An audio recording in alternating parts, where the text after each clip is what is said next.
Quantos juízes negros você já conheceu em sua vida? Quando você pensa na figura do juiz, qual que é a imagem que vem à sua cabeça? Seria a de um homem de meia idade, com cabelos grisalhos, sério, de óculos e branco? Se foi isso que vocês pensaram, vocês acertaram. No Brasil, a cada 100 juízes, 86 são brancos. Considerando que a população brasileira é composta, em média, de 53% de negros, essa é mais ou menos a forma que o judiciário deveria ter. Ele deveria ter ao menos metade da diversidade em seus quadros. Mas apenas 14 juízes em cada 100 são negros. Uma rápida pesquisa de imagem do Google pelo termo juiz mostrou esse resultado, confirmando o estereótipo que nós temos em nossas mentes. Porém, eu acredito que os estereótipos, eles existem para serem desafiados, e eu resolvi desafiar esse estereótipo. A maioria das pessoas que não me conhecem, quando descobrem qual que é a minha profissão, reagem com espanto. Algumas dizem: juíza, não é possível. Você parece mais uma cantora, uma atriz. E outros dizem: ah, mas eu imaginava que juízes eram pessoas mais velhas. Eu sei que implicitamente o que passa na cabeça de algumas dessas pessoas é o espanto pelo fato de eu ser negra. Num regime democrático, como o que nós vivemos, todo o poder é exercido pelo povo e para o povo. Isso significa que todos esses poderes devem representar esse povo, inclusive racialmente, etnicamente. Se fosse assim, essa seria mais ou menos a forma com que os quadros da magistratura no Brasil deveriam ser. E qual seria a importância de ter essa magistratura mais diversa? Por que nós precisamos de um judiciário mais diverso? Existem, na verdade, vários fatores, mas eu vou elencar os dois que eu entendo que são mais importantes.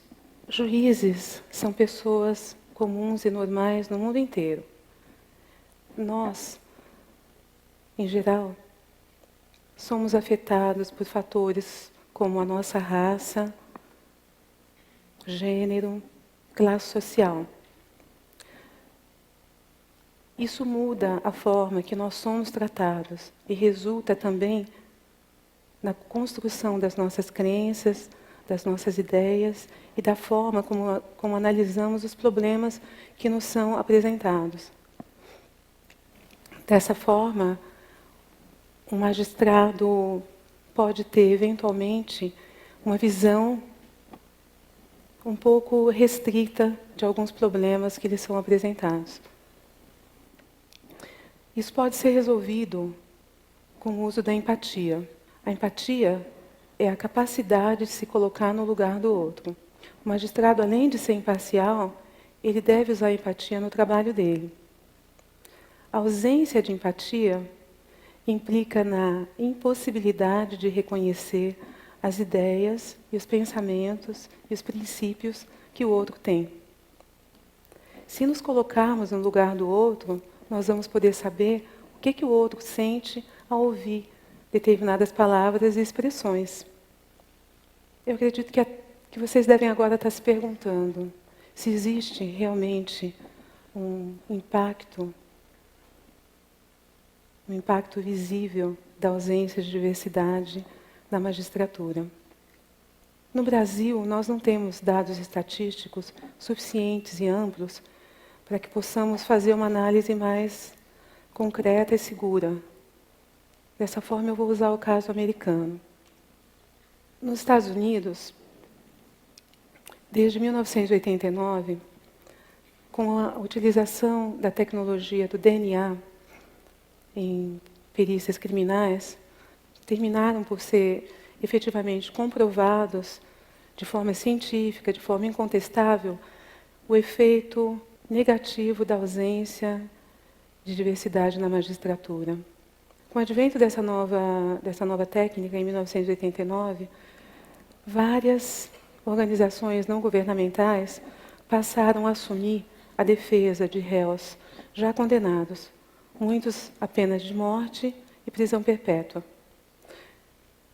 Uma delas, que se chama Innocence Project, até hoje é responsável pela reversão da condenação de 341 condenados, que eram, na verdade, inocentes.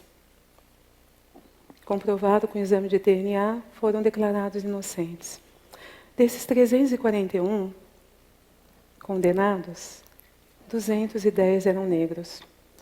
Mais de 20 desses já estavam condenados à pena de morte. O efeito negativo da ausência de diversidade na magistratura também pode ser observado na forma como alguns temas são apreciados no Poder Judiciário. Um estudo mostrou que, em casos de discriminação racial, empregados negros tiveram uma taxa de vitória de 51% quando os juízes eram brancos. Só que essa taxa subiu para 85% quando esses juízes eram negros. Não se trata aqui de que réus negros deveriam ser julgados por juízes negros, nem vice-versa. O juiz tem a obrigação de ser imparcial, não importa a raça, não importa o credo, nem o gênero da parte envolvida no processo. O que está se falando aqui é que um judiciário mais diverso vai ampliar a visão da justiça sobre muitas questões que podem ficar focadas e centralizadas na visão de apenas um determinado tipo de experiência pessoal. Pensando nisso, o Conselho Nacional da Justiça, desde 2015, ele implantou cotas no concurso da magistratura aqui no Brasil. São 20% de cotas reservadas para negros. Imagino que essa situação deve ser revertida e nós, em algum tempo, podemos contar com um judiciário mais diverso. Existe um clamor por justiça.